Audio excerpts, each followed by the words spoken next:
Nagsipulasan ang mga pasahero mula sa loob ng isang nasusunog na bus sa kahabaan ng National Highway sa Barangay Darong, Santa Cruz, sa Davao del Sur, bandang alas 6:30 Miyerkules ng umaga, Abril 29. Sa ulat ng mga otoridad, ang naturang bus ay minamaneho ng isang Ray J. Amagos, 38 anyos, may asawa at residente ng Southern Palige, Padada, Davao del Sur.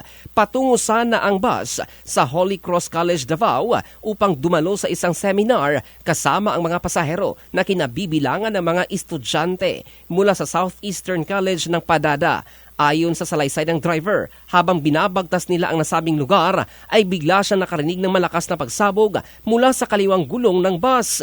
Kaagad niyang inihinto ang sasakyan upang suriin ang sitwasyon at napansin ang paglabas ng makapal na usok mula sa bahagi ng gulong. Dahil dito, hindi na nag-atubili ang driver na ipatupad ang agarang paglikas ng mga pasahero. Ilang sandali pa, matapos mailikas ang lahat, mabilis na kumalat ang apoy mula sa bahagi ng gulong patungo sa kabuuan ng bus hanggang sa tuluyan na itong lamunin ng apoy.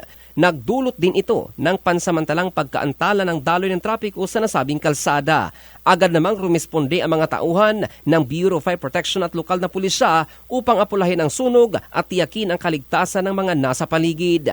Makalipas ang ilang minuto ay tuluyan ding naapulang apoy. Subalit halos wala nang natira sa bus dahil sa tindi ng pagkasunog nito. Sa kabutihang palad, walang naiulat na nasaktan o nasawi sa insidente. Ilan sa mga estudyante ang nagpahayag ng pasasalamat sa maagap na aksyon ng driver. Patuloy pang iniimbestigahan ng mga pulis ang eksaktong sanhi ng sunog, kabilang na ang kondisyon ng gulong at kabuang maintenance ng naturang sasakyan. In the heart of changing lives, ito si Jofel Candado ng Brigada News Philippines, the Music and News Authority.